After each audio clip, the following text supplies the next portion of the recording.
Reigns, alongside my co-caster for the day, Aiden Zyrene Moon. What's going on, my friend? Not much, man. I'm ready to cast Dig vs. Echo Fox. Hey, so am I. What a coincidence. We are gearing up for that first series of the day, Echo Fox versus Team Dignitas. And Echo Fox have been on a slow decline in recent weeks, dropping 4 of their last 5 matches. Yep, and as the desk just mentioned, the middle of the field has actually become a very dangerous place for the teams that are already in playoffs and the teams that are right outside. And Echo Fox is a team that many actually pegged as a solid bet for those playoff spots, but they're still just sitting 1 match back from a postseason. And all split, we've talked about how Fox's dependence on their jungler Acadian, the rookie, to get the team an early lead. And for Froggen, the veteran, to carry has been the strategy, but it hasn't been working out because Acadian hasn't been making those same rockstar performances that we saw in the first couple of weeks. And now we're seeing the pressure to carry driving Froggen to make a lot of risky plays that sometimes set the team behind. Meanwhile, Team Dignitas, though, they've been on an upward trajectory in the recent weeks, and they're now tied with Echo Fox. Today, they could leapfrog over them and make a play for that playoff spot. Yeah, Dignitas have been on a surge. They have won 4 of their last 6 games, and it used to be the someday show. But since the halfway point, they've actually been pulling their split together. A lot of these guys have been stepping up, and they have been a team. That is the big thing. The communication seems to be on the same page, and it's not just the someday show, like I said. Keen and Chaser are 2 guys that have come up big multiple times, but especially yesterday in their 2-0 sweep against Counterlogic Gaming. So they were able to play team fights well, and then they actually pressed those advantages to close those games out quite quickly, I might add as well. So they're hitting their stride at the right time, especially at the end of the season, and a win here could put them in a much better position going into the last 2 weeks of the split. Despite the upward trend of Team Dignitas, though, Acadian shared that he's really not too worried about today's matchup. My original perception was that Chaser and Someday were going to be super, super good. And it turned out that Chaser was really underperforming in the first half of the split, and Someday was super, super good. So Dignitas is not like a super scary team to go up against, in my opinion. Like, I wouldn't be very worried about playing them as opposed to playing someone like Cloud9 or something like that. It's interesting because Chaser did have that slump. He came in his first week. I was talking about on LCS tonight that he was really close to being the OP jungler for me, the OP5, and then he kind of slipped and he was disappearing. And if we think back, Dignitas used to be, I believe, 1-6, and now they're looking at a record where they're 5-8. So they're definitely on the upswing here, and I think that Echo Fox, he said underperforming. That typically means that they have a good level that they perform at, and then he's not meeting that level. So if this is a day where Chaser does meet that level, Acadian can't be as comfortable as he looks on camera right now. Gonna have to see if Acadian ends up right or if he's just underestimating his opponents, but it's time now to check out the starting lineups. On the blue side, we've got Echo Fox with Looper in the top lane, Acadian in the jungle, Froggen at mid, Keith bot side, Gate supporting him, and Coach Tim Kira. And on the red side, Team Dignitas will be their opponents today. On the top side, it's going to be Someday. In the jungle, it's going to be Chaser. Mid lane's going to be Keen. Bot is going to be Laud with support Xpecial, and Coach Kopp, who the team seems to have nothing but praise for. Zyrene, this is the last day of week number 7 of regular play in the North American LCS. After this, we've only got 2 weeks remaining. We talked about where these teams are sitting in terms of the playoff spots. After this, one team's going to be feeling comfortable. The other team is kind of going to be on the outside looking in. Yeah, and that's the scary part as well, because only 2 teams get relegated, but there's still only 6 teams that go to playoffs. And so right now, they're in that nebulous spot, both of these teams with a 5-8 record. They are 1 match back. The winner of this will be tied with Immortals and CLG if they lose their games today, because Immortals will be playing TSM, CLG will be playing Cloud9, they'll be playing the top 2 teams. So if you look at that, if things go as expected with quotes around it and not against all logic, then one of these teams will be tied for 5th at the end of the day. But the other, since TL and Envy will be playing each other, the 2 bottom teams, one of them will be only 1 match away. The loser will only be 1 match away from being in 9th place and in a relegation spot. This is a make or break match for your postseason. And that really does perfectly illustrate how close everything is when a single match puts you on either the cusp of a playoff tie or the edge of the cliff that is relegation. So both these teams want to keep themselves away from that drop. The bans are done.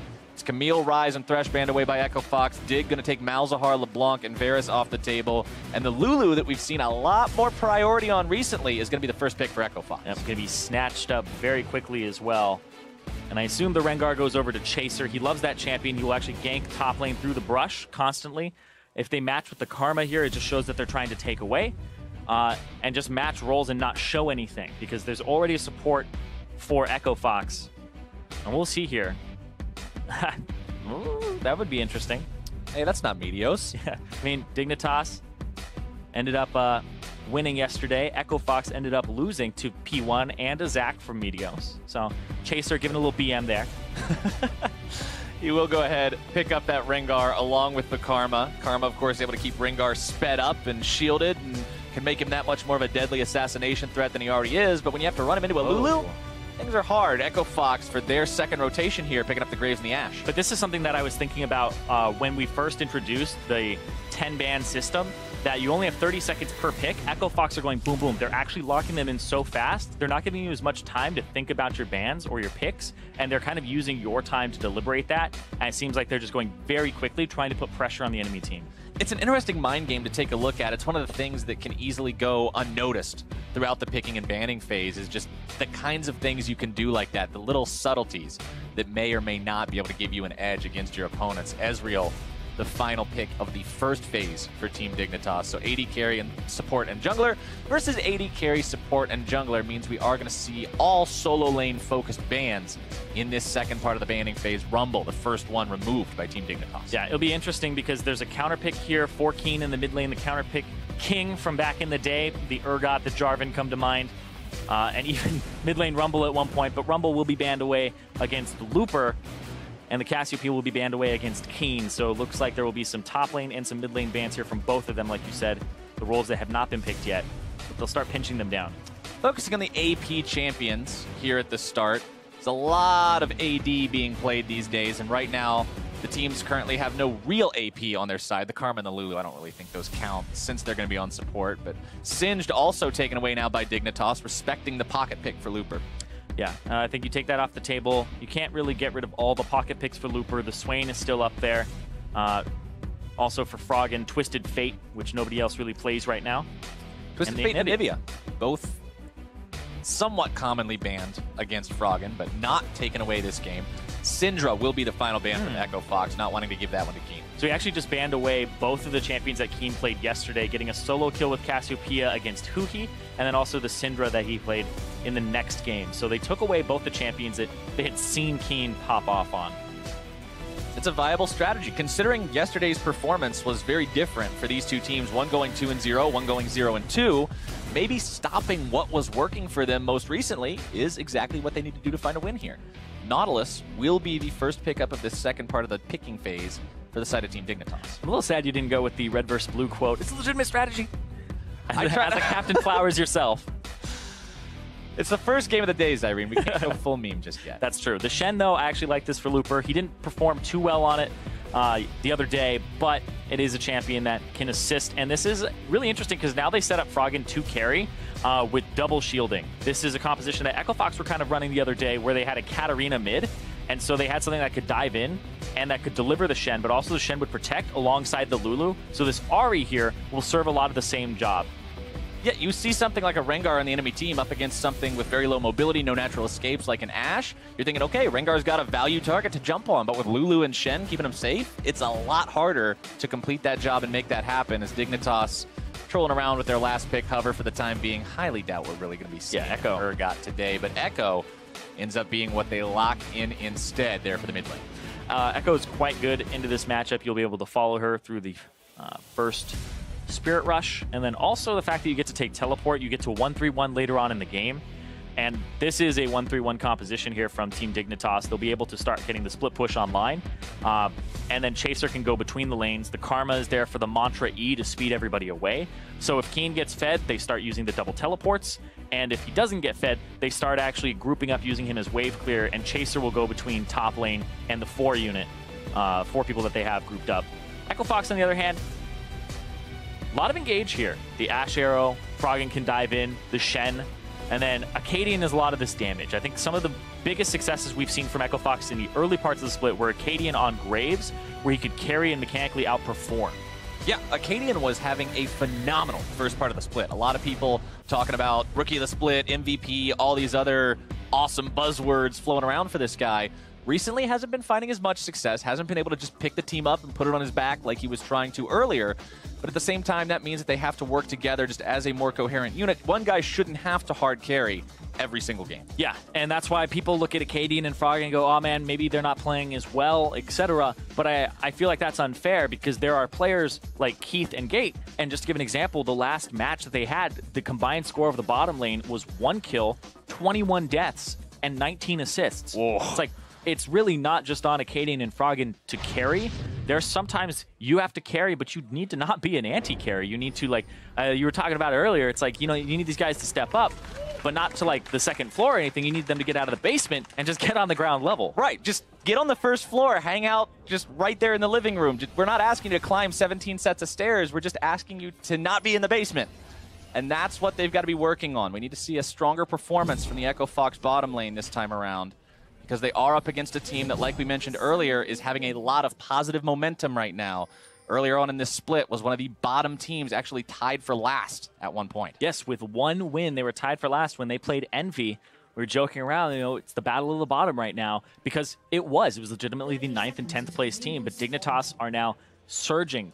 4 of their last 6 games they have won, and they're looking to make it 5 of their last 7 and start getting those wins in the second half of the split. It has been a winning formula for them so far.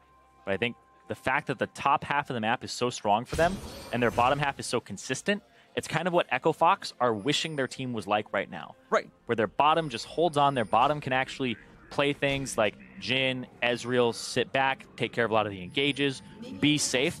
And then their top half of the map will coordinate and start dives, start 3-man pincering, etc. to do mid lane dives and get turrets. It's the same plan you talk about for Echo Fox, because that's what everybody says about these guys. You know, it's all about when Looper and Froggen go off. It's all about when Acadian gets rolling. Keith and Gate are kind of just left to their own devices as, like, okay, they're there.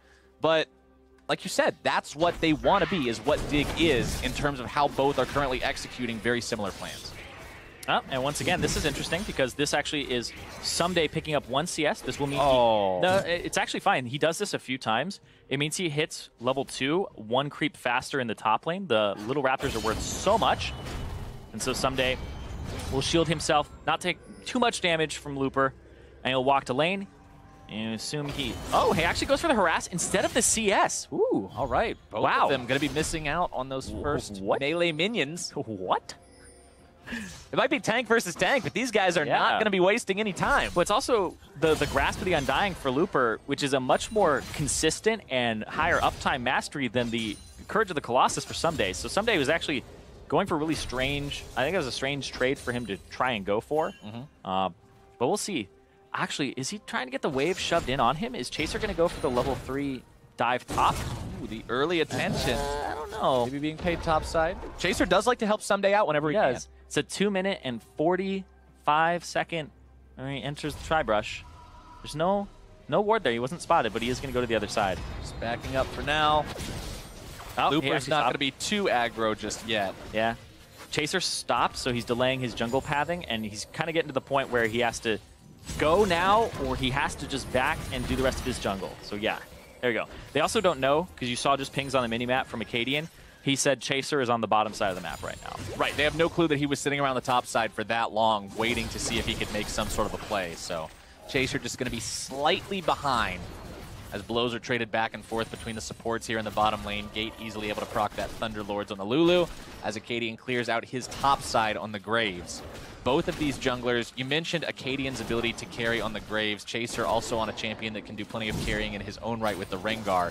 These aren't tank-style junglers. These are the kinds of guys that, if they get rolling, can be a real menace. And they can start snowballing and taking over the game. The carry junglers, something that North America has never really strayed away from. We had like an Ivern craze for like a week.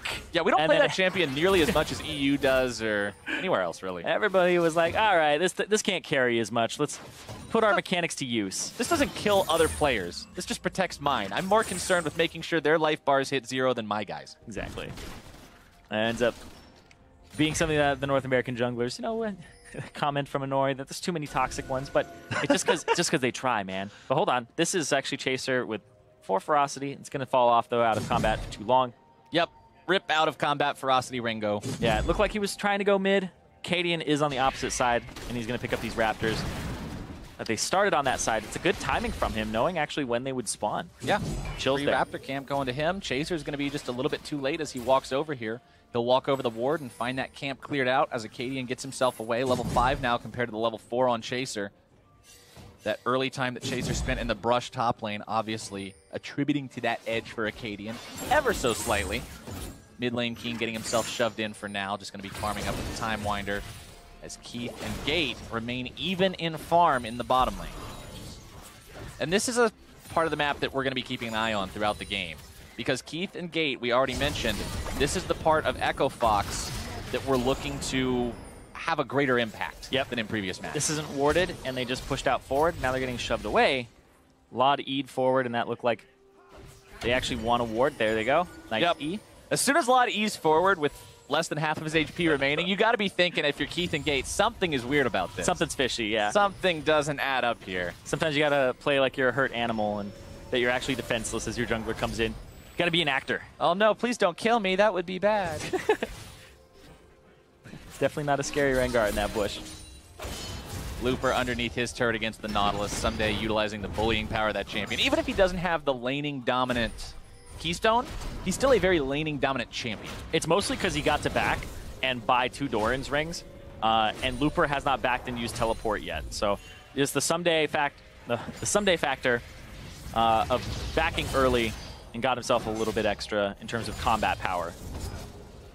Well, now that Looper has got the chance to back, pick up that completed Spectre's Cowl, that's going to give him a lot of resilience towards the kind of damage that'll be coming out from the Nautilus, pretty much strictly AP.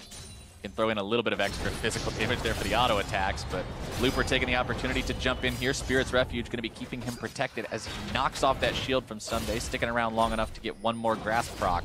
Yeah, he's going to keep going for him here, back and forth.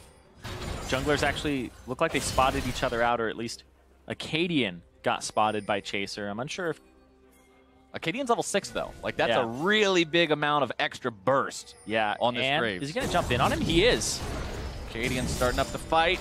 Stand United comes in. Chaser in some real danger here. Still looking to finish him off. First blood over to Acadian as he tries to get himself away. Keen's trying to finish this one off. Chrono Break going to be forced out. Comes back into the fight. Xpecial grabbing the kill, but Someday's made his way in as well. Looper in some trouble, exhausted, cornered. It's a 3 versus 2. Gates made his way into the fight. He doesn't have Wild Growth. Keen's going to be forced to flash. Looper is 2. Gets himself away from the turret. Going to be sidestepping that anchor. And it's ultimately just 1-for-1. Yeah, I actually think the response there from Dignitas was slightly faster on how quickly they got Xpecial in compared to how Gate got in, and that could have gone very wrong, but the fact that they had all roamed around the same time ended up being good. But I would say that Echo Fox get a little bit more out of it. Keith gets to stay bottom, farm, push the wave into the turret, doesn't miss any experience at all, hits level 6 now, and also the fact that they got First Blood. Yeah, First Blood obviously worth more than any other blood. Unless it's kill streak blood, that one's actually worth slightly higher. Always nice to be the first one to make sure that you're getting that objective. Whether it be the first blood, the turret first blood, anything's better as long as you get there first. Yeah, and Acadian, he was somebody that was starting to lose out on first blood percentages. It had dropped drastically in his involvement, but this is a game where it seems like he's back on it, and Invaded was level 6. Knew he had the limit here, but hold on. Chaser looking top, has the ulti. Looper.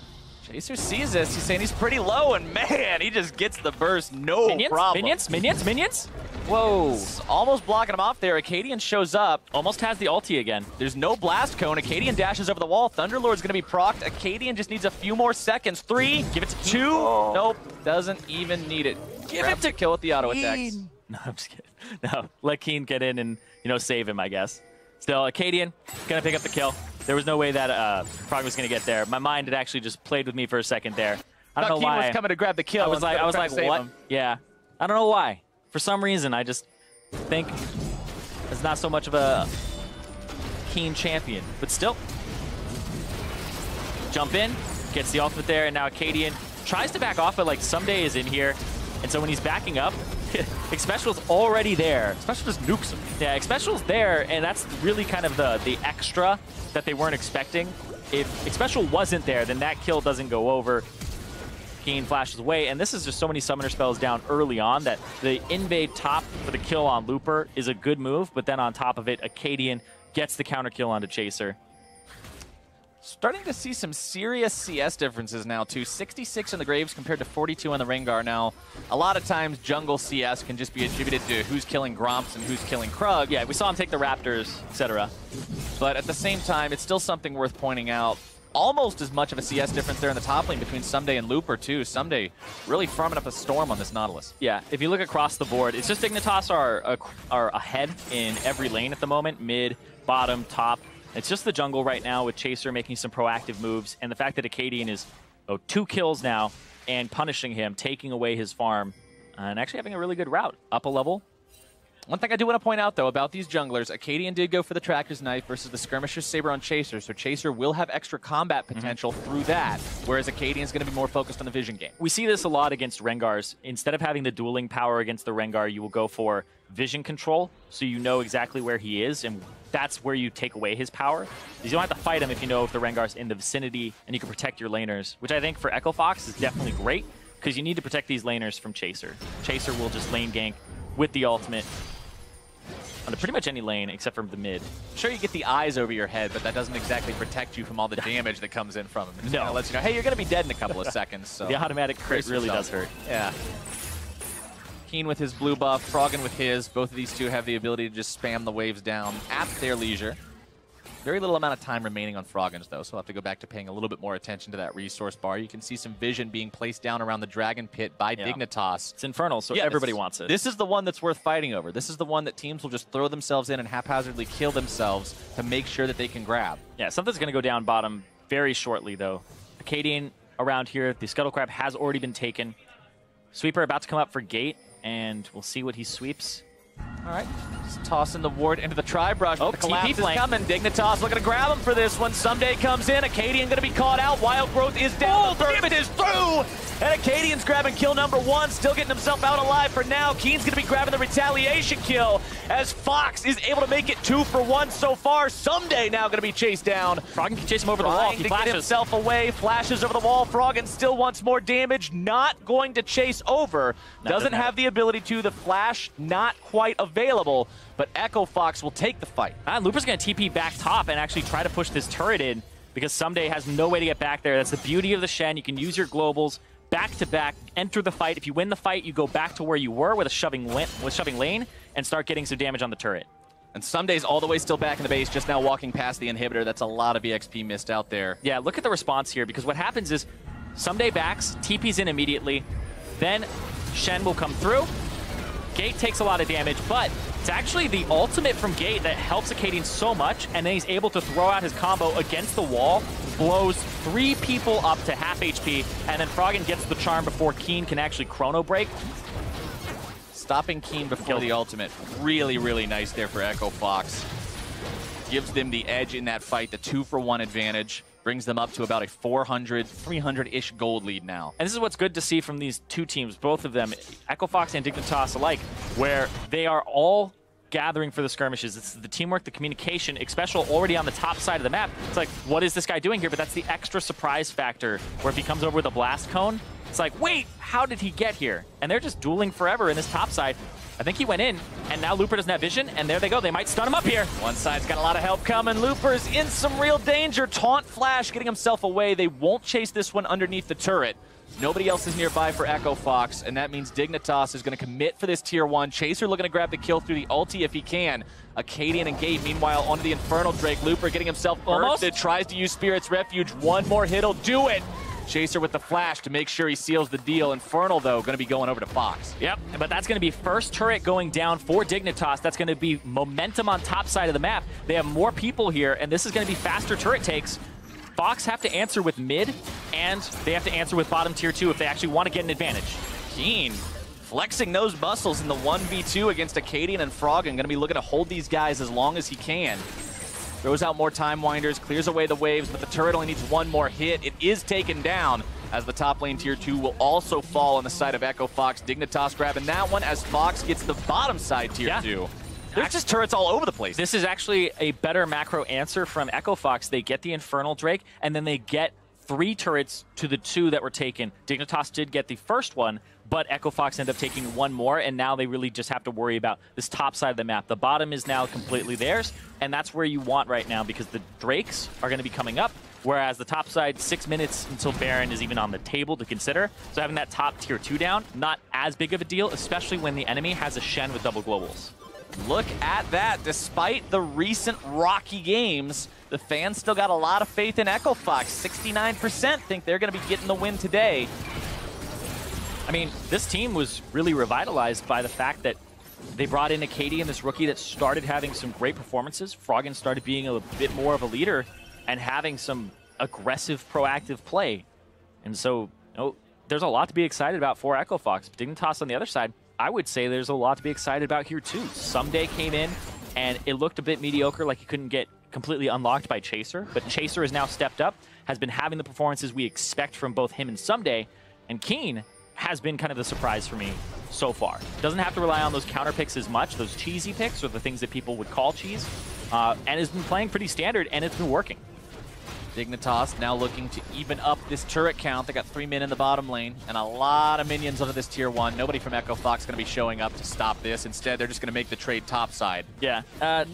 People always talk about, our lane swap's gone. Well, sometimes they come back after like 7 minutes, you go back to playing with tempo advantages. You play with how fast can you rush these down, and then who's going to chicken out? There's 4 here to the 3 that are on the top side. Echo Fox are going to be a little bit slower. Who swerves first? But they do have a Graves.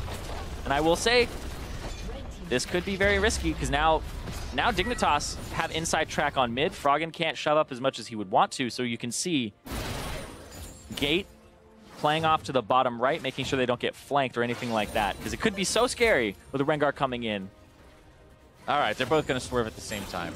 No base race, 16 minutes into the game. I was kind of hoping for it. My favorites. I was kind of hoping for it, but not today. The game's a little bit too close to be making crazy decisions like that. Only 500 gold separates these two squads. Nobody really running away with the game quite yet. 3, 2, and 1, the most kills on a single player on Acadian's Graves, trying to be that hard carry that he was during the first part of the split. Black Cleaver now completed. Remember, Black Cleaver did get changed around a bit, so we got more health, but a little bit less damage. And along with all the shields and health boosts he's going to be getting from the Shen and the Lulu, that means Acadian is very difficult to take down. Very difficult to take down. The 100 more HP, and also the fact that it's so good on Graves because it stacks with his bullets, so you actually get 3 applications per shot. So it just takes 2. It just takes this full rounds to actually get 6 on somebody. You'll hear the crack of the maxed out Black Cleaver happen very quickly. Chaser, on the other hand, still going for Black Cleaver himself. The Kindle Gem does build into that. Keith, though, not caught out as much as you would think. Keith baiting Keen into that one. Thinks he has an opportunity to jump onto the Echo Fox AD carry. Instead, just finds Gate waiting for him. Has to blow his flash defensively. That's what you want to see from this bottom lane. You want to see them having good performances. They have been a bit of the underperforming aspect here for Echo Fox lately, as well as Looper, who has been having those proactive ultimates and been protecting Acadian and Froggen both. And in their games yesterday versus Phoenix 1, Echo Fox lost control when Keith got caught out. So maybe Keen's looking at this like, hey, yesterday Phoenix 1 did it. Now I'm going to do it for my team. We're just going to catch Keith, run away with the game. But it doesn't quite work out like that. Echo Fox realizing they can use Keith to bait that trap, put Keaton in a bad spot. Yeah, it's so weird that the AD carry would be in a side lane against a teleport member. Usually the 1-3-1 split, you would put the Ahri there up against him. But it feels like they don't want that matchup just yet. And so even though the split is a 1-3-1, Keith is kind of the answer on the top side. And they keep going between mid and top to help Keith. So Gate was in that area, and they had complete ward control of it too. That's why even though Keith was alone for a little bit there, Keen didn't go in. Because if you look at the river, it's control warded in favor of Echo Fox. So they can run through that area, and you won't really know who's coming. Still a very, very close match between these two teams. Drake will be spawning in a little bit over 30 seconds. We saw Echo Fox get the first one off of that macro outplay we were talking about earlier with the Drake plus 3 turrets in exchange for 2 turrets. So expect Dignitas to be a little bit more on top of the macro elements behind where everybody's at this time around. Yeah, right now, what you want to see is Dignitas start moving up and placing wards for flank positions so that Keen could get a backline flank after a teleport, but they haven't put anything deep. They actually hit the Scryer's Bloom to get vision, and then they don't invade as a 4-man unit. They try to make sure they have mid priority, and now they'll have to fight. But there really isn't anything here that an Echo would love to teleport on, so he'll run up there. He'll actually give away top, in terms of pushing advantage. Oh, hook on gate. Right, Someday trying to start this one off. Going to be backing up now. Parallel convergence thrown in, but not going to be finding anyone. Chaser's ultimate has been used. Looking for the jump. Going to be finding Acadian over the wall. Wild Growth used to keep him safe. But Dignitas just going to go ahead and say, all right, we'll trade the Lulu ult for the Rengar ult. Yeah. Moves back towards the Drake pit. Still Looper topside. Yeah, and they have to worry about that. Looper has the Tiamat, so he shoves very quickly. He has the wave clear you don't normally expect. Someday's going to go top to answer, try to wave clear that out, but then it will have to be a trade of teleports there. Echo Fox clearing out whatever vision they can. Keen hanging around the mid lane. Fox just have better pressure in these lanes, except for bottom. That's the one that they really have to worry about now. They had better pressure top, better pressure mid, and so that's why Echo Fox will have the inside track on this Drake, and it'll be a kind of a late arrival here. Fox takes it down in time, but the TP's coming in. Here we go, Zyrene. They don't want to fight this. Someday does. Comes into the fight. Keith's going to be targeted. Stand United looking to keep him alive if they can. Keen jumps into the back lines, having a chrono break right back out. Keith's still alive, but Someday's not going to be for long. Chaser drops 2. Echo Fox now in a 5 versus 3, looking to hunt down these remaining members. Blast Cone might be able to get him away to safety. Looper jumping in onto Keen, takes the Blast Cone over the wall, and Dignitas gets the remaining guys out. Yeah, and because Echo Fox, I was talking about pressure top, pressure mid, now they have pressure on this mid tier 2 immediately after that fight. They also got the Drake on top of it, and Echo Fox are going to come up big after that fight. Echo Fox take down the tier 2 turret as well as the second Drake. Big objective wins coming out for them, now increasing that gold lead up to almost 3,000. Feeling good about pulling the trigger, taking it when they had the opportunity. And you can see just how Echo Fox, we always talk about, oh man, this guy has so much CS or lane allocations, and we don't really talk too much about them in terms of what it means. Immediately after that fight, you saw them shove in mid. Froggen went bottom to catch all of the CS, and that's why he's about 30 up and 10 per minute right now for himself, because he's just so good at recognizing where he needs to be, what he doesn't have to do for his team. He doesn't have to be mid to help them shove. They've already got that covered. He needs to go bottom so there isn't a pushing wave there and pick up all of the CS that has been slowly building up. Even in this replay, you see the bottom wave is in favor of Dignitas and will shove in. But Someday blows the ultimate there. The rest of the team a little bit slow there. Lod, it's hard for him to get a piece of this. And then even without the Lulu ultimate onto both members, you can't put them on Acadian and Keith both.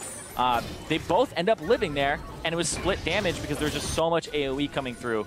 And Keen couldn't get a piece of it. He couldn't get the exact parallel convergence he wanted. Now look at that. Acadian just doing so much damage in these fights. The Black Cleaver, the spread of his auto attack, and the Qs in R. Honestly, just doing so much here. Yeah, everybody else is pretty close if you compare them roll by roll in this graphic, but it's really just Acadian who shines over Chaser. 2,052 compared to 853. Definitely shows what Acadian is capable of doing on this Graves. Yeah, you also have to be a little bit careful too, because Keen, he could do so much in these fights if you don't force him to chrono break out. You saw he did 700 damage, where he actually had to abandon that fight halfway through. Now can Echo Fox find anything else with that victory, with the fact that they now have a more measurable lead? Almost 4,000 gold. They're moving into enemy territory. Yeah, and now they're going to start getting flank wards up for Looper to TP from the bottom side. They're going to clear out all of this vision throughout the jungle, and there's no tier 2s left for them to take. So I expect Echo Fox to start making plays for Baron. I feel like that's their typical style here. And they have struggled at closing games out even since the beginning of the split, where they do have advantages. You know, the whole storyline of Echo Fox have such a great early game. It hasn't changed much here in this game, but it wasn't always the case throughout the middle parts of the split. Or being thrown over the wall. Dignitas isn't going to be caught out by that. Someday looking to start the fight. Here we go. Stand United. Wild Growth. Gate keeping himself alive. Keen into the backline. Parallel convergence. Doesn't even need it. Already going to be popping Frog and Acadian trying to run away. It's a double kill for the Dignitas mid laner. Chaser looking to make it 3. There we go. Only 2 left alive for Echo Fox. Keith and Looper standing, but the rest are down, and Dignitas now have the opportunity to look for Baron. Yeah, Chaser, though, incredibly low. You have to be a little bit wary here. Looper and Keith are up. Keith has the arrow. Wonder if this is enough for them. All 5 are up. Very important to keep Chaser alive. You've got to have the smite secure. Looper and Keith want to try to stop this, but 2 versus 5 is still a dangerous proposition. So hard. Volley going to be fired in. Baron down to 2K. Looper doing his best here. Chaser still being kept alive. Keen gets the killing spree over onto Keith as Looper runs away through the backside. Keen still looking to make even more happen here. Time Winder's Landing doesn't really want any more to do with this fight. They will happily take the Baron +1. That setup was just awful from Echo Fox. You look at the way the map is set up, Keith isn't there. Keith is top left, and he can't reach his team. What is he doing there? He was trying to shove the wave and nobody else was around. So the team is cut off, they're sectioned off. They wanted control of that top bush, but it just looks like Dignitas gets it. Literally, Keith does nothing in this fight because he's not there. Doesn't contribute an arrow, nothing. And they get TP flanked. They didn't sweep behind them. They ended up not actually going for anything that you would think is something that's reasonable in that play. Like, what are they expecting? Are they expecting that Keith can walk through that area? What is going to happen there?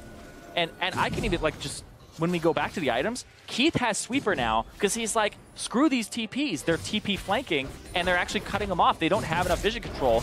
And now Froggen has the blue trinket in mid lane. So they're just kind of swapping roles around here. They have 3 sweepers on Echo Fox. They're just so afraid of these TPs from Keen. All of Echo Fox sans Acadian barely did more damage than Someday did in that fight. Because Keith got a grand total of 0 since he had to walk all the way around to the top side tri-brush to get back in. That fight is one of those ones that starts and you're just like, half of us want this, the other half are like, why the hell are we here? And Echo Fox with a lead should never be in that position. You should never have those situations. Even if you group as 5, you know, those solo queue games where you're like, just group, guys. Hold on, speaking of just grouping. Oh, Keen having a chrono break, getting himself in a little bit of trouble. Now Looper going to be counterattacked. Dignitas almost get themselves in a tough spot with their mid laner getting caught out there, but luckily he's on the Echo, so he's got the tools to deal with that. Dignitas now sitting dead even in terms of gold with their opponents. That lead that you mentioned from Echo Fox that you don't want to throw away with fights like that, that is evaporated. Yeah, and that's not something where it's just Keith, right? It's he's doing his job of shoving in the top wave. It's the whole team not recognizing exactly how they're going to do the next move. What is the next move, and how are they going to execute on it? Because there's no way Keith actually traverses that terrain without getting bonked. Because he's just going to walk into 3 people in a bush. Yeah, you had 3 people in the bush, 1 right beside the bush. It was not a situation the Ashe could go anywhere near, as Dignitas now looking to finish off this tier 1. Minions or not, they pick it up. That takes them up to 5 total compared to the 6 of their opponents. Keen in the bottom lane with a very large wave, enchanting it with the Baron buff. Keith's going to be forced to answer that one as the push continues mid. Yep, he also has Lichbane, so every auto attack that he gets on this turret will be huge, but he doesn't want to engage unless he can get Keith in a stun. Well, and now mid. Virgins won't find it. Looper soaking damage from 4 people, taking almost no actual hurt from it. Yep. Spirit's Refuge is a really potent spell. It's super good if you can use the dodge zone correctly on Shen. That'll be the Mountain Drake, though, going over to Dignitas because they've shoved the waves in here. And now the gold is even. But the advantage is 2 for Echo Fox and 1 for Dignitas here. This will be their first Drake, but one of the more useful ones for them, too. Absolutely. Always good to have that extra objective-taking power as the game goes on. There will be 1 more Drake spawning this game before the Elder starts showing up. It's going to be around 33 minutes. It'll be the 2nd Ocean, so not the most valuable Drake in the world. But previously, when you're looking at Drakes, you're just thinking about Echo Fox because they were in control up until that throw in the Dignitas jungle, and now Dignitas, they're feeling a lot better. This game could go either way with how close everything is. The Baron buff not really going to be an issue here any longer, so at least Echo Fox can breathe a sigh of relief with that, but they've got to manage this situation somehow. Yeah, Echo Fox already had all of the tier 2s down, and Dignitas still have that 1 mid to pick up, so they still have a turret to get back into this game. But they're still down. Even after they took the Baron, that's what got them back into the game, because Echo Fox were starting to get a stranglehold on it, and they slipped. They just let their grip loosen for a second, and that's immediately when Dignitas took that fight, and they rounded the corner as Gate was coming in. And then also at the same time, the TP flanks were on point, and that's what they're looking for here. Dignitas want those TP flanks. Baron power play of plus 329 gold is generally a bad thing because remember, when you kill Baron, you get 1,500 gold. If the Baron power play is less than 1,500, that means some bad stuff happened in between taking him and the buff wearing off. But what happened? They barely got anything off of that. Right. And it just seems like Echo Fox are CSing a little bit better right now in mid lane and in top, where it wasn't the case before. And in the jungle, Acadian has almost 100 up compared to Chaser, just constantly farming everything he can, trying to carry on this Graves. Look at the gold discrepancy between these two, though. Still only about 1,500, despite those CS differences. That's what we were talking about with sometimes it's just a bunch of baby chickens and Krugs, whereas Chasers might be more about Gromps, or more about, I don't know, buff camps. Oh, Chaser, not a small creep, but now Chaser, boom, getting himself farmed up just like a creep. Keys grabbing the kill credit on that one. Echo Fox with a free pickup. 40 seconds now to punish in this 5v4. Yep, and they'll keep pushing mid. Looper will continue pushing bottom, and Keen now hovering in this zone where it doesn't look like he knows exactly what he wants to do.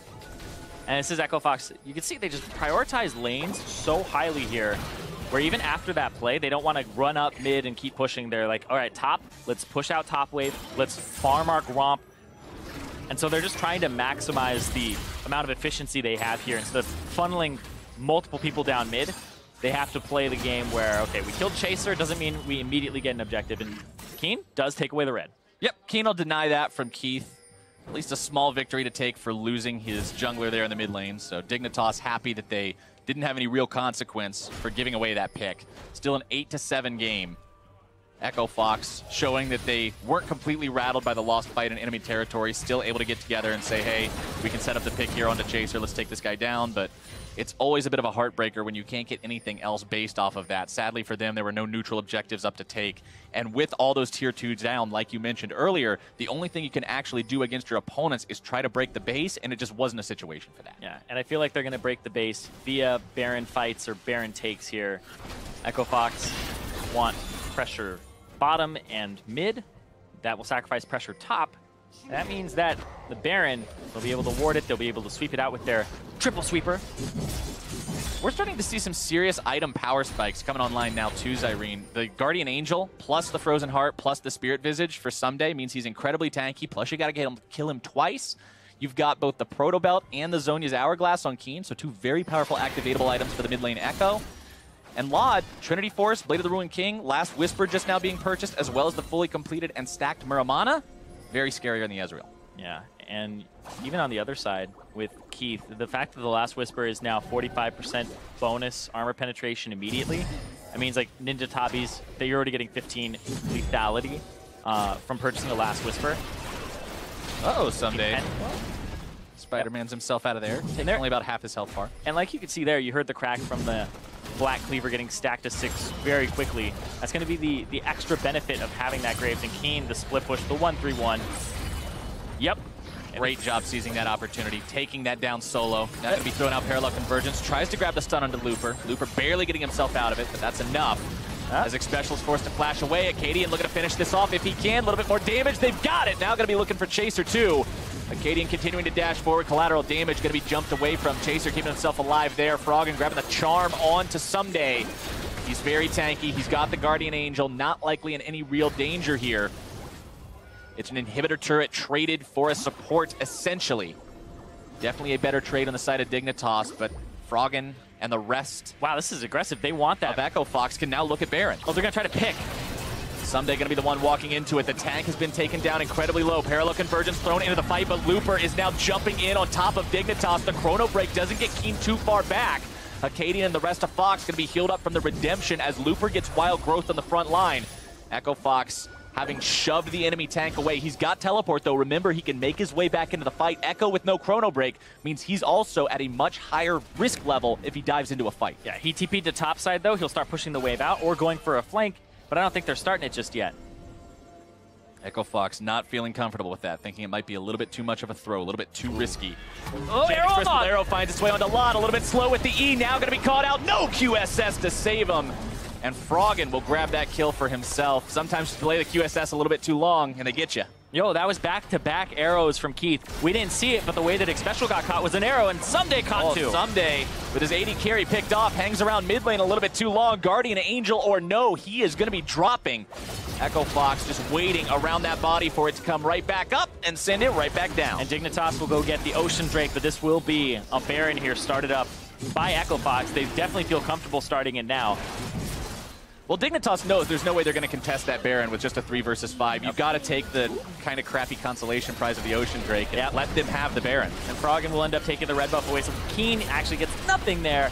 And Echo Fox, even though they let the game slip a little bit, they're right back in. They are right back in control indeed. 3,000 gold advantage almost for these guys. They've got the Baron up.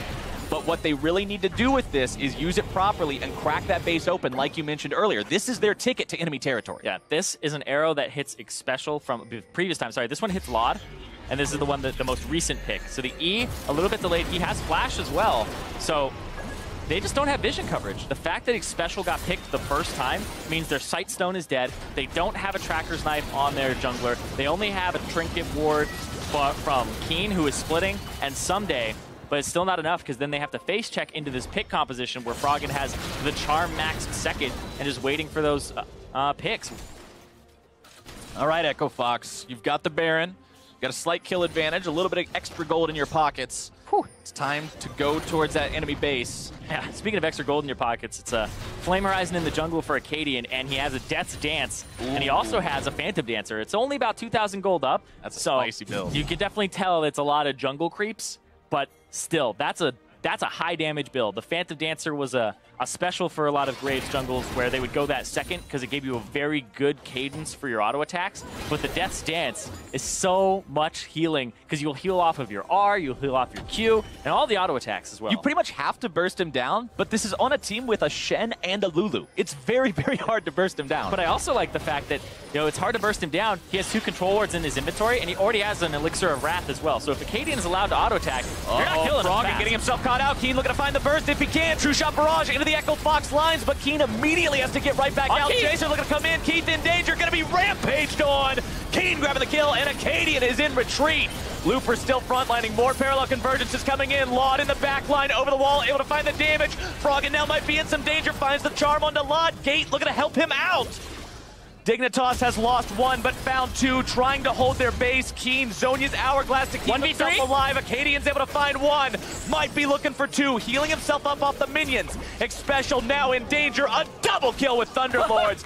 Give him the dance. Acadian grabs the kills, grabs the turret, grabs the inhibitor. You're seeing those auto attacks heal him for like 260. The Death's Dance, the fact that he's able to reduce the damage from other people with a Phantom Dancer, and then the Elixir of Wrath on top. Acadian, he's going to be full health shortly, and he almost 1v3'd there under turret. Go get him, Echo Fox. Let's see what you got. Can you actually make more happen out of this? Froggen jumping in on top of Laud, grabbing the kill.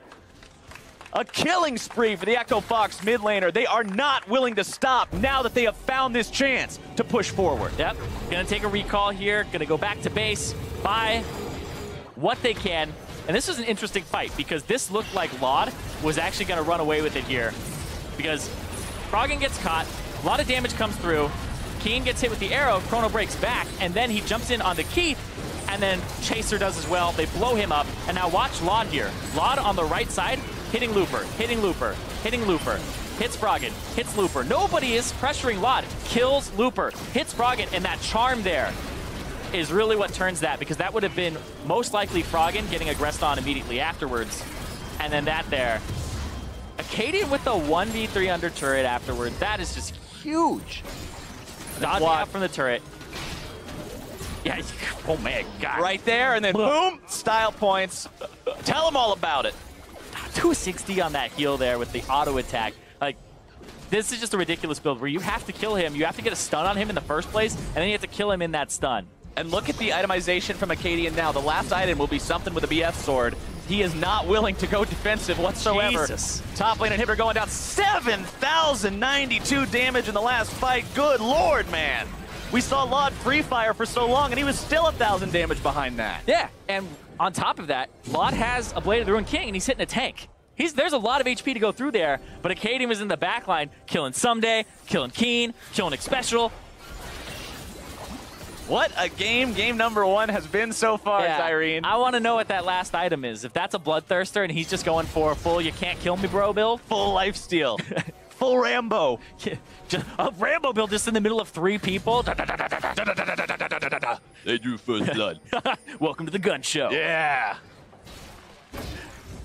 He did get first blood. Oh my gosh. Yeah. This is perfect. Meta. It's Ultra actually meta. Rambo. Sylvester blowing my Stallone mind. subbing in for Acadian, game number 2. Or maybe Acadian is just, the new Rambo. Next movie coming up. I dig it. He's working on them guns. They almost there. Baron power play plus 4,449 gold. Those are the kind of numbers that you look for with your Baron power play stats, Irene. Yeah. That shows that Echo Fox was able to achieve what they were looking for and even more off of that. The enemy base now with 2 inhibitors down means it's time to put bodies in the bot lane and look for that third. And Echo Fox, this would put them in a really good spot if they end up starting to climb the standings, because it was the even and odd week whole curse thing.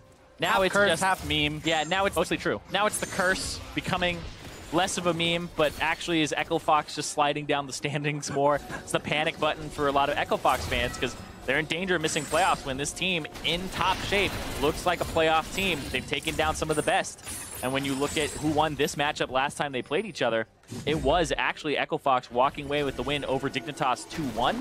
So if they beat Dignitas, it means Dignitas, in order to pass them, would need to win 2 more. Arrow fired off, gonna be finding its way onto Chaser. Steric's Gage keeping him alive. Keen jumping into the fight. Redemption gonna be called down from both sides. Keen chrono breaking himself out of trouble there. Wild Growth onto Keith.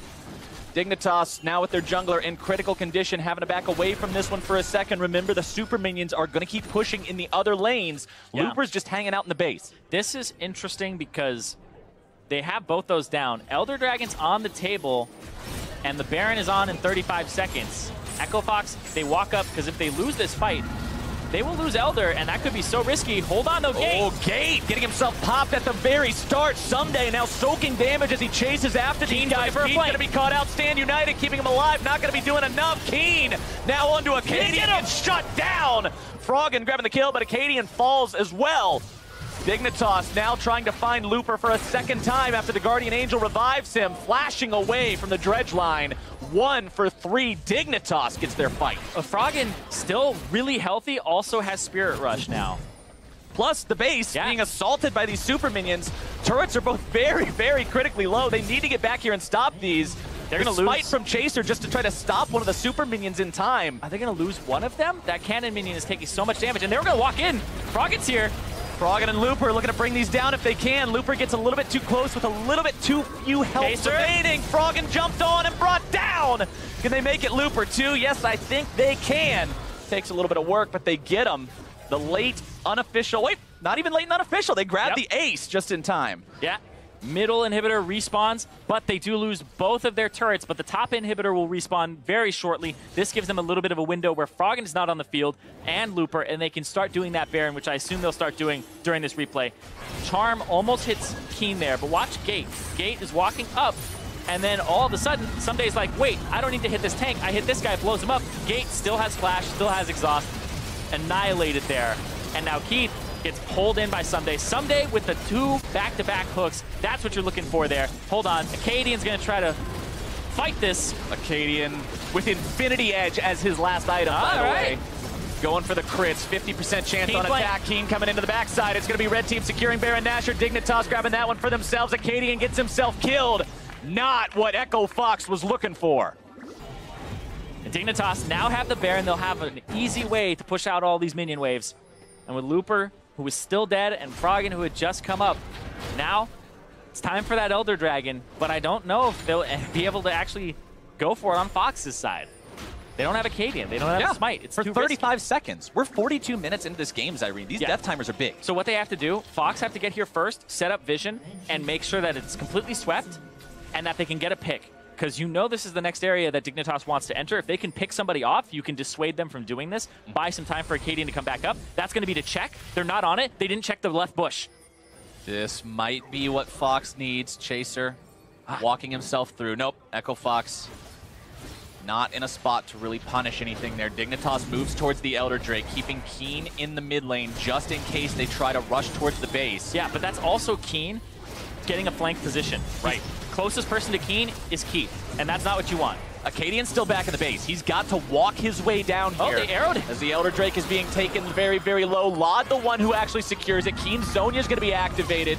Nautilus ultimate onto Looper. He's very tanky, but now he's also very alone. Parallel convergence thrown out. Keen backing up towards the base because minions are coming in, and Dignitas decides it's time to back away. Time to back away. Take care of your lanes. They have to take care of their top lane, make sure they don't lose that inhibitor to minions. There's still a super in there. Bottom lane, I assume, will be picked up here very shortly, but I don't know if you even, I don't think you give that to Acadian. It's nearby, but I think you have to give that to Keith. And Acadian, you're full build. I'm like, patting the stats. Keith needs this gold. Pat him up. Keith needs this. Pat. He needs this. Pat. Oh man, Keith going for a chain vest. Assume Guardian Angel as his last item here. It'll help him stay alive a little bit better against the dive potential of Keen. We've seen how much burst he has in these backlines. Look at that final build. Lichbane, Rabadon's Deathcap, Void Staff, Hourglass, Proto Belt. Keen hurts so much when he jumps in on top of anybody without a ton of magic resistance. Yeah, and you look at Someday's build, he has a locket for himself. That's going to give so much shielding, especially since he's level 18. It will always go off the highest value. And he also has a Thornmail, so Acadian killing him becomes less of a reality, and also Keith. Same story. Keith, no Infinity Edge either. Went for the Bloodthirster to make sure he doesn't kill himself by auto-attacking Someday. And getting an Overshield so that he can at least survive against Keen for a few seconds longer. Maybe. Maybe. Lichbane plus Rabbit on the death cap is still a very scary proposition. So is that Nautilus coming in. Keen looking to go into the back line. Going to be bursted pretty hard, having to back himself away. Chrono Break to stay alive. Looper still going to be tanking. The turret still firing. Dignitas still pushing. Acadian grabbing the kill onto Keen. Dignitas continues a rampage onto Keith. And the bottom lane has fallen for Echo Fox. The mid lane tier 3 now going to go immediately after. And Dig has broken the base. They've broken the base. They've gotten that inhibitor. And will they continue to keep pushing? Baron buff is off in 15 seconds. That's one more wave. Walking up right now. Elder Drake. They don't have side lanes. Also fading away. Yep. They don't have those side lanes pushed out at all. This is actually a huge brute force here. And we'll see. They have to play this right. Someday trying to start things off a little bit here. Lod wants to finish off at least one of these turrets before they force out the fight. Someday looking for the opportunity to jump onto one of the value targets. True Shot Barrage coming out. Froggen going to be taken down to about half. Still tanking this turret. Someday wants to, but there's no minions anywhere nearby. Acadian going to be locked down. There comes the Nautilus ulti. Acadian is gone. Are Fox's hopes of winning in the same boat? Keith and Gate still dead for another 5-10 seconds. Lod getting some more Mystic shots, more auto attacks onto Looper. Dignitas going to be having to back away soon. Someday critically low. Oh, these charms just a little bit short there from Froggen. It's happened a few times, and that would have been the difference in this game. But now they get to take care of their side waves, tend to them, and now they're in, honestly, not an awful situation considering the situation that Dignitas was in a moment ago without having a top or mid inhib, and their base has no turrets left. There's literally one turret left for Dignitas in this whole game. A massive team fight loss for either team just means the game right now. Yep, and that's what they're kind of worried about, is they're just trying to live as long as possible. But Dignitas, considering that they have Baron and Elder Dragon for this doesn't actually go as well as they would like. Keen jumps in, Acadian is immediately on him, crits in the face for 900, starts running him back, Chrono breaks back, and then again, boom, boom, that's 1500, another one. That's just back-to-back-to-back crits there from Acadian, who kills Keen outright, and then they lose their bottom lane for it. So the stall, the defense that they get to hold here for Echo Fox is something that Dignitas wasn't banking on. They were hoping that Keen gets into the back line and actually does a decent amount of damage, which he was unable to do that. Dignitas must have heard me talking about their Baron power play compared to Fox's, and they're like, all right, you want a good Baron power play? Check this out.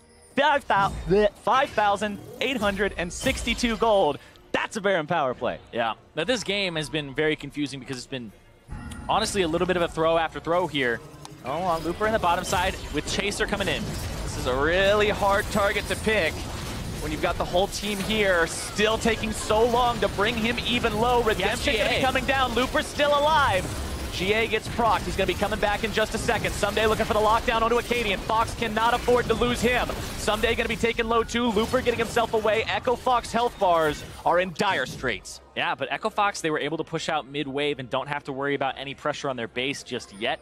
And now, minute before Baron is back on the table, this will not be one that has an Elder Dragon in contention. Oh no! Simultaneously. What? And as the balloon deflates. This is super tense though, because these two teams. This is the worst time for applause ever. Or is it the best time? Because you get to take a breath. No, it's not the best time. It's 48 minutes in, and this game is 1,000 gold apart. Man, this is affecting me this much. Imagine how the players feel. It's like, no, this game could end any minute, and now it's. None of them seem as upset as you. It's just because they're not on microphones. You can't hear how upset they are. Well, I mean, they're on microphones with themselves, but we don't get to hear theirs. I have no idea what the issue is. Hopefully it's something that can be resolved as quickly as possible. Bit of an FPS issue. So, okay, Froggen's computer, they are just looking into it. And you definitely want your FPS to be the highest at this point in the game. Yeah. A potential game-ending team fight in a 50-minute match had 9 frames per second might be a little bit of an issue if you get to that point in time. So what's the worst FPS issue you've ever had? Me just personally? In general with, like, computers. Oh, man. Well, back when I was in like my freshman year of college, I had this really potato laptop that would overheat so much that it actually hurt my hand to play on it for more than a couple of games. But sometimes you just got to get that ELO and grind it out anyway. And after you play like 5 or 6 games in a row, the FPS would just start dropping down to like 4 or 7. Oh, my God. Every now and again in a team fight. So you just play Microsoft PowerPoint 2012 League of Legends. Play it. And hope that it works anyway. That's why I play Skarner, because you can play him in a PowerPoint because you just mash Q anyway. Ah. Yeah. For myself, it was my parents really didn't believe in Microsoft. They believed in Apple. So I had Apple computers. I had an Apple laptop. So you were doing it on the MacBook. Yeah, I had a MacBook. A MacBook. Mac playing League of Legends on a map. Yeah, with low here's FPS. China, It's and literally here's one mid lane. Yeah. So the MacBook was so slow. I remember playing World of Warcraft, since it was one of the few games you could play on Macintosh, and it was the second boss of Blackwing Lair, and it was Veilstrass, the one that gives everybody like infinite buffs, infinite energy. And so the fight would start, and I would hit forward, and I would be on the other side of the room the next time I got a frame. And I was against the wall. I actually got kicked from my #1 guild because my FPS couldn't handle that fight. They were like, "Oh, sorry, Zyrene, your damage is a little low in this fight." I'm like, I can't even see. How am I supposed to hit top parsons when I can't see the game? I can't do anything. Because it's like, you actually have to have top DPS in that. As a rogue, you're just hitting your backstab button over and over because you have infinite. It's like rogue heaven, and I'm up against the wall in the corner. So it's like you're on the bottom of the damage chart, probably halfway below the healer. And Yeah. It's like, what are you doing? I had to This like is supposed to be free. I had to like position myself before the fight started in a position I would never have to move from. So you just position yourself right by the boss's butt. Yep. And just backstab him there the whole game. Yep. And the worst part was if I ever like was slightly out of backstab range, I hit W once, and then I'm on the other side of the room. I don't know how. It was man. No, I actually have one of my best friends actually played League on a MacBook for the longest time, like all the way through college. And it was at first it was kind of troll because it took him like 6 minutes to load into every single game. But after a while, I kind of liked it because it just meant that, I could forget to go get a snack or anything else. And then as I'm loading into the game, even if I'm sitting there for 2 minutes before I remember, I'm like, wait a second, I still need to go get a snack. But I can do it because he's at 12%. So you can just always take advantage of that. But then he upgraded his computer last year. So now every time I play with him, I'm always late. And I end up like 2 minutes behind on my jungle route because I went to take a break because I thought he would be loading for that long. Oh, no. Yeah. And then you get stuck because he actually has a computer from the right century. No toaster anymore. No toaster. I miss those days. Back in the kitchen. Now we have those reminders that it's like, even though your character doesn't have to eat, remember, you do. And I'm like, oh, thanks, 5-second reminder. Yeah, I love no. those. It's like, you've been playing for longer than 20 minutes. Time for a break. It's like, no, it's not. 20 minutes. The game. The worst was when you like pull a marathon. It's like, you've been playing for 16 hours. Like, don't tell me, game. I know. I know. It's like, you think I don't know this? It's like, I'm escaping. I'm just trying to do me right now. Come on. First my mom's on me, now my game. Now the game itself. What are you, game? My dad? You're not a real dad. My step game. Just saying. My step game. Oh, man. No, League of Legends is my main game. Yeah. League of Legends is the main squeeze, man. All my other games are my side games. Everybody seems to be back in. Irene on that hustle. From what I'm seeing a lot of R's. Yeah, the R's in the chat. Means you're ready. The universal language of let's get this on. Yep. FPS seems to be Gucci, and now we back in. We are in, ladies and gentlemen. Time to see how this one actually ends. 87 to 89,000 gold. And a lot of times we talk, Zyrene, about how once you're past the 80,000 mark, it really doesn't mean that much anymore because you're full build anyway. So these teams, it's just going to come down to who does it right. Yep. Who does it right? What is your composition strength? Are you playing to it? Do you have the cooldowns at the time? Flash is up for almost everybody except Keith and Looper, which are two big ones for Echo Fox. I would actually say some of the biggest. Looper is their main lockdown, and then Keith is actually the person that has been dying the fastest in these fights. You can see the gold difference versus time graph there at the bottom part of your screen. A lot of blue. A little bit of red there at the end, showing that Dignitas has been in control. Yeah, but this is a game that few minutes. If Echo Fox review it, you look at that 23, 24-minute spike, that's the one where you're like, the game should have been over. Right, this should have been our game from this point on. The return of the FPS issue. It strikes again. Damn you! All right, so back to the real conversation we were having about World of Warcraft Black.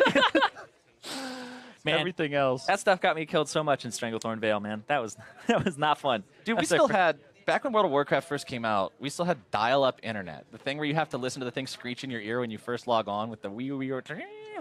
What? Oh, the noise, the dial-up? dial-up noise. How could you forget that? But yeah, so yeah, that's that. That's my Diablo 2 memory, man. Yeah, no, that was my problem. It was so bad I couldn't play anything online with it, so I just played the Warcraft 3 campaign a lot. I was like, man, sure would be cool if I could play cool games with my cool friends, but I guess I'm gonna play this game that's old instead. Man, that was StarCraft, where it's like you log in, you're like, I'm gonna play the main campaign, and I will admit that I never played the StarCraft 1 campaign all the way through without using cheats. Really? And I will say there are a lot of people out there who are like that. That campaign is not as easy on the higher difficulties as people like to say it is. I've never actually played StarCraft. Really? Yeah. I work in esports, and I've never played StarCraft. Well, have you watched it? Yeah. Okay. I have no idea how they manage all that stuff so fast. Like, I've watched the clips that are legitimately the cameras just on the guy's keyboard as he's going completely crazy, 600 APM the whole time. And I'm like, studies have shown that if you are actually hitting buttons a lot like that, and even if you have high APM and it's just gross APM where it's not effective APM, those are still actually typically better players. Like the stuff where you just bring the scoreboard up over and over again? You see when you watch people stream, sometimes they'll like hit the scoreboard all the time, or they'll hit their F1 through 5 keys a whole bunch. That actually just keeps you warmed up, primed, and ready, as long as it is controlled action and not just you spazzing out on the keyboard. Because I could do that. Not just like mashing the button. Yeah, any of us could just mash all our buttons over again. We all started in bronze or silver 5 or 1200 yellow, wherever. Welcome to all the fighting games I play. I was gonna say, fighting games, like you watch real professionals play fighting games, and they have these like frame perfect timings. I play fighting games by finding the most busted cheese combo and just hitting it over and over and over again. Dude, E-Honda turbo controller with the palm. Let's go. Old school Sega. Anyway, back into the game. Looks like the FPS issues had migrated to Dignitas. It was passed off to them, and then it got fixed. All right. Third time's the charm. We're back. Yep. And now, Baron setup. It's been what it's all about. Dignitas have a gigantic bottom wave shoving in. This may be enough to deal a lot of damage to that inhibitor if it's not taken care of, so Echo Fox may have to tend to that. But you'd have to send Looper to do so, and he's kind of your primary engage or body blocker, all right. Just like that. Tank's going to find each other. Parallel convergence thrown in. Nobody wanting to jump on it just yet. Keith and Acadian. Acadian going to be finding himself hit by the dredge line. Someday soaking a lot of damage, though. Got to be careful. The builds are full. The damage is real. Looper and Someday both on the front line yet again. Acadian going to be wild growth. Chaser popping the edge of night, popping the ult, looking to fight right now if he can. Gate gonna be forced away. Keith caught out, having to get himself back further. Keen popping the Zonias, looking to jump right back into the fight. There comes your chrono break. Keith is again hooked up. The damage comes through, but Keith persists. Dignitas trying to find Acadian. The Guardian Angel will be lost onto Keen. Keith still fighting, but finally goes down to loss. He's the only casualty of the fight. All the summoner spells are being blown across the board here. They're trying to kill Acadian. They can't do it. They're like, all right, screw it. Get Keith. Get who you can. They get him. The GA goes down. And now it's still not even enough, really, to go for a Baron with confidence. As the red tide crashes into the bottom part of the Echo Fox base. So many minions piled up here. Good thing Looper's got that Titanic Hydra to clear them all out in time. The inhibitor will barely hang on. And that's the bottom lane inhibitor, too. If that one goes down, that actually poses a real problem towards your Baron control. Yeah, and it's also the last turret that Echo Fox have on that Nexus is that bottom one. So it's good to have that one up because the minions will just crash into it. They'll all group up on it. And now Chaser has started this up. Chaser and Dignitas have decided to just go ahead and go for this and sack it. Echo Fox nowhere nearby, just deciding to give this one up. And Dignitas now Baroned up. Have to see if that's enough for them to want to do something, or if they're going to want to wait and see if they can grab Elder in 2 minutes as well. Waiting for Keith to come back up on Echo Fox's side. The Elder coming up in 2 minutes. Ooh, I feel like you use this to try and close the game, but they've been struggling to do so. Everybody in this game is full build except for Keith. Everybody is maxed out on items. He sold his Guardian Angel because it was on cooldown, and doesn't have enough gold to swap it out for something else. So that's understandable. Okay. On the other hand, Acadian has actually swapped to Immortal Reminder here.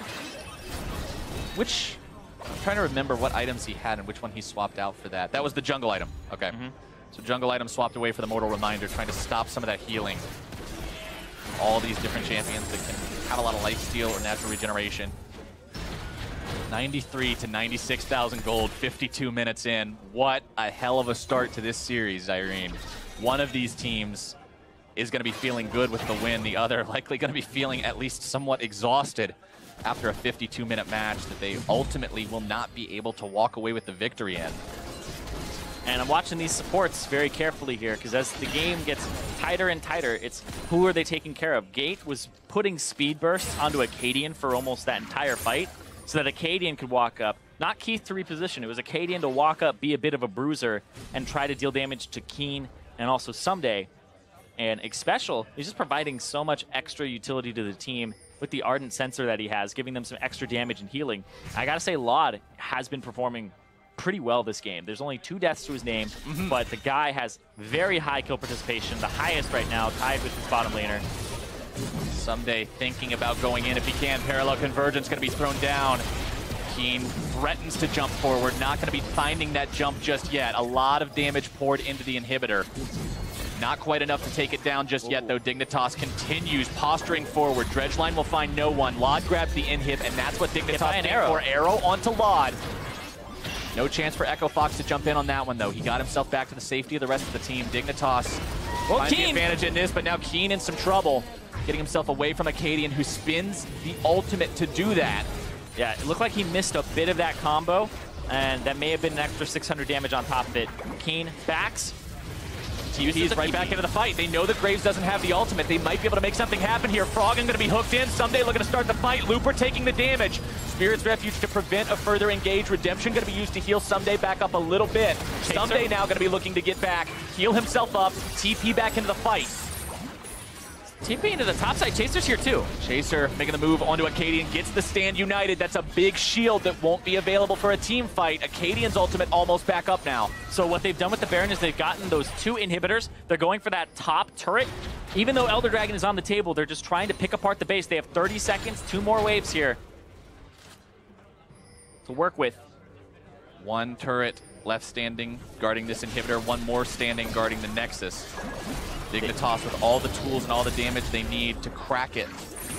But the Echo Fox team steadfastly preventing that approach. Dignitas, their Baron, only has a little bit of life left on it. Yeah, it won't be for when this turret is actually dealing damage to these minions, but it's about the time that those super minions are going to start pouring into the base. Hit Laud again. Laud getting himself caught out, but keeps himself alive with the QSS. Now Looper jumping into the fight. Acadian on the front line. Got to be careful about those Mystic shots. Xpecial going to be forced to flash away. He is already dead! Fox is able to find 1, now going to be looking for 2. Someday in retreat! Looper taunting forward, grabbing the lockdown onto that big tank. Can they kill him again, though? Someday trying to lumber his way out of there, but he cannot do it. Echo Fox with a 2 for 0. Froggen and Acadian just saved the game by diving in. Froggen was able to find a lot of damage there alongside the burst of the Graves. Now they get to clean up their base, and now they have to think about how they approach this Elder Dragon at the same time. Elder Drake up, 2 inhibitors down. It's still a very rough situation for Fox because of the status of that base. But they at least bought themselves a 60-second reprieve or so from the never-ending Dignitas push efforts. Not being able to cast the Chrono Break, really not the dream situation for Keen. Not at all. Froggen got the key pick there. And there's a lot of shielding power. There's a lot of protecting power on the side of Dignitas between the Locket, between Karma in general. But it just wasn't able to respond fast enough because Keen got destroyed instantly. Yep. You can see Xpecial doesn't even have room now for wards. Neither does Gate. Looper's going to try to get back in this. There's no inhibitor turrets and no turrets on the Nexus. They're going to go for this. Echo Fox is looking to end this game, and Laud is down, ladies and gentlemen. Echo Fox with everything they need. A double kill onto Acadian. Chaser's going to be chased down. They're going to do it. Finding the damage. Looper and Acadian are on to the Nexus, and Echo Fox will take game 1. Screw the Elder Dragon. Go for the game. Forget about it, man. Go for the Nexus. Great call there from Echo Fox. Keen still off the table and dead from the previous pick. They clean up their base, and then they run it down mid. That was a way to end a game from Echo Fox. Defending for so long after having been in control of the game for so long before that, it changes, the momentum changes over to Dignitas. It seems like things are going really badly, but 2 key picks are all they need to say, look, this is where it ends. We're going to the base. I've spent 56 minutes in game 1, and that's enough. And Echo Fox, though, they had control of it early on. They got an early lead. They got the first blood. Then they started snowballing from there, got themselves about a 3,000, 4,000 gold lead. Then they dropped the ball. Then the game slowed down. Then it was one Baron for Dig, one Baron for Fox, one Baron for Dig, and it goes back and forth. And then eventually it gets to the point where the pick is really what matters. You talked about it, execution. It's all about what you've purchased, not how many more items you have or what advantage. It's what you've purchased, what your execution is like, and what your team comp is like. And they got the pick, and this kind of approached the point of the game where Keen is now with the team. He's not flanking. And that's when Echo is strongest, is when Echo is getting those surprise flanks off. That's where that one fight that went the way of Dignitas and not Echo Fox's at 23 minutes, that's what really mattered, is the flanks that came off, and they took him by surprise. Let's take a look one more time at that final fight, because we want to see exactly how it all happened. Yeah. The burst. Burst. Captain. So it hits Lod there. Then Looper goes in. The pullback. And then it seems like the call here, Froggen, charm onto Keen after special flashes. The burst comes through with the crits and all of the damage there. That's Froggen just getting a gigantic charm hit onto a crowd of people. If he catches special there, then it's okay. If he catches Keen there, then that apparently is the game. And that's a lot of damage taken off the table. That's a lot of backline threat. And now Keith doesn't have to give a damn about anything and gets to walk up and kind of be on top of the Nautilus's body there. So that's a huge pick from Froggen. That actually got them the game. That was just such a good execution. After seeing the charm there, too, you immediately saw Acadian dash right in front of Keen, making sure he was point blank. So when he fires that shotgun, all of the shots are going to be hitting onto that Echo to guarantee. And you had to do it fast, too, because you saw what happened there was Someday threw down the ultimate, the travel time of that ultimate. He was trying to protect him, trying to get the knockup. If he gets the knockup, buys enough time for Keen to not be completely annihilated and blown up there by the Graves and the Ari on top of him.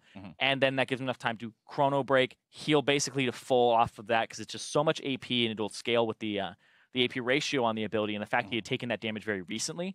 So he would be back at full HP, and then that's kind of a lost fight there because they used so much ultimates, everything, to try and burst down the Echo, and if they don't succeed in that, then that's a turned around fight. It really is all or nothing. If you catch him, you can win the game off of it. If he ends up being able to reset the fight, you're going to lose the game off of it. And we talk about clutch factor sometimes, not enough as I think we should talk about, because that's the difference between like an elite level player and somebody who, you know, is just consistent across the board, is can they clutch a game? Can they actually get you a win? Because this is a game that looked like, you know, he's consistent at first. Oh, Echo Fox are starting to win the game. They could get Baron here off of shot calls. But then when the game is even, who's the person that breaks it out for you? And that's why we talk about people who are playmakers, because they're not afraid to take the responsibility. They're not afraid to be clutch. And when they do come up big, they end up winning the game just like Froggen did there. To talk a little bit more about that Echo Fox win, we're going to check in with the analyst. Take it away, guys. Thank you very much, gentlemen. Very back and forth, slugfest of a game here that Echo Fox, you know, comes out on top, but really slipping through Dignitas' hands there at the end due to a couple individual mistakes. Let's work our way towards that game winner by hopping into some gameplay right off the bat. 20-30 into the game, Echo Fox finding themselves at 2-0 in the mid lane, kind of the first real action that gives an advantage to one team, as it was 1-for-1 skirmishes earlier. And the biggest thing is for Dignitas to successfully flank here. Keen doesn't really get super involved in the fight, has to ult out really early. It's a nice start by Someday and Chaser for the most part, but they couldn't actually stay involved in the fight. Their front line gets forced out way too soon, and then it's an easy turn for Echo Fox to kind of re-engage. And this is what handed the game in Echo Fox's favor initially. It was very scrappy. Chaser went top a lot. There was a lot of kills and turret trading like for the first 20 minutes of the game, and then this is what really forced it in Echo Fox's favor. Yeah, that was one of the bigger, you know, cohesive fights for them, where they were able to kite well, use the shielding with the Lulu and the Shen, and still get off a lot of DPS.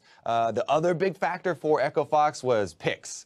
I mean, the Ash Arrow picks in the mid game, and then Froggen at the very end there. I mean, that's exactly what won them the game. Right, you got Ash and Arya on the same team. You're going to be looking to make a lot of picks, and ultimately is what wins them the game. Let's look at another replay. This one, Dig favored. 24 minutes into the game, a 3-for-0, plus the Baron off. A good flank this time from Keen on the Echo. And for the most part, Dignitas does a good job starting fights in their jungle, reacting to enemy teams' invades. And here we see that TP that Keen held in the previous fight able to come into effect here. Basically one-shots Froggen, instantly kills the backline member, finishes off Gate as well. And the rest of the time, Acadian's trying to deal with the other members that were flanking around. And remember, at the time that this occurred, they were down a significant amount of gold. You know, that's the importance of setting up defensive vision to work with. So you can actually make comeback plays like this. Right. You know, Otherwise, it's the predicted snowball for the team that's ahead. But they make this comeback pick in their own jungle and actually get the Baron out of that, which is a huge balloon, of cash. And then that's why it got so close, after the mid game there. You talk about defensive vision. Also, when you're invading, making sure that you sweep every layer, because if you skip the first layer and you're on the second one, you get a TP behind you from an Echo and you lose a fight. Back to the onions. Right there, yeah, back to the onions. Right there at the end, Irene and Captain Flowers talking about, playmakers for teams. When a game gets to that point where any one team fight could be, the win or the loss for your team, you've got to find that individual on your team who will, open opportunities and make plays. For, Fox, it's always been Acadian and Froggen here in this spring split, right? That when those two guys are on and working well together, they find success. But if they're not working, then it's a disaster. And it definitely took the entire squad for this time around. Because, yeah, Froggen gets a lot of credit for that pick, which won them the game. But Acadian, I feel like his combat stats were just insane this game. As far as damage dealt and damage taken, he was just hitting everyone with elbows, stabbing them, shooting them, biting them. Grace doesn't have a knife. Grace, he was what are you talking about? He probably life leached more damage than most of the people on the There was a team. mid-game team fight where he had 7K damage. Individually. Yeah, he like 1v3'd the backline, so it's easy to look at, like, he was under a turret. Yeah, it's easy to look at the ending fights and be like, wow, look at that pick by, Keith and Froggen comboing together. And they did have a number of nice ones to kind of stall that game out, but when push came to shove, it was usually Acadian winning a lot of the fights. Right, so Acadian and Froggen seem to be the winning formula for Echo Fox, but that's the thing. If those two guys aren't on and working well together, that's when we really see them, them struggle, and probably would be looking for one of the other two lanes to start picking up the slack. I mean, especially when you're looking at Looper, former world champion. Where is he stacking up against the rest of these top laners? We probably had higher expectations for how he would perform, coming into the split than where he's at right now on a 7th place team, struggling against the majority of the other top laners. Yeah, I think that is a big problem, and I think you can almost say the same thing about Dignitas as well. Like, you have Someday, obviously he's playing well individually, but the team needs to step up around him. I think it's the same case with Echo Fox. Like you said, Frog and Acadian generally perform good, but if they're not great, the rest of the team isn't, picking up enough slack to actually win that way. Yeah. And I think one of the main weaknesses for Looper that we're seeing is one that we kind of expected coming in, where it's a lot of communication and, not necessarily coordinating well with the team. Now, but ultimately, Fox does come away with the victory. So up 1-0 in an all-important series. Both these teams here at 5 and 7, tied at 7th place. One win behind the two teams who are actually tied for 5th place, right? But getting that game separation, essentially a 2-game separation from the team that you're playing against here today for the race for 6, hugely important. So a good start for them. Let's look ahead at Game 2.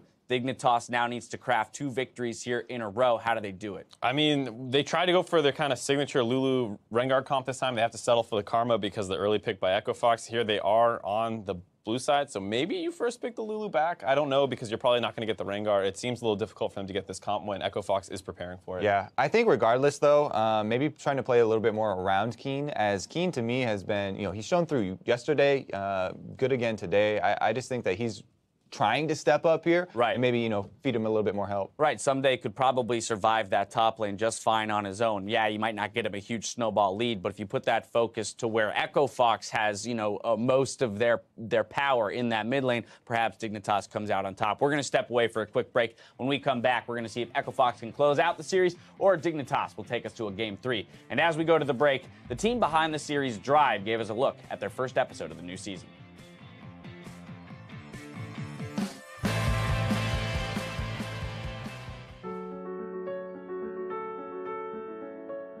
When you draw so good, you're so satisfied, you just want to draw another drawing. That's what I do. And there's a point where you fail, you play so bad, you draw so bad, but keep going, just keep going. My name is Steven Leaf. I am the artist known as Han.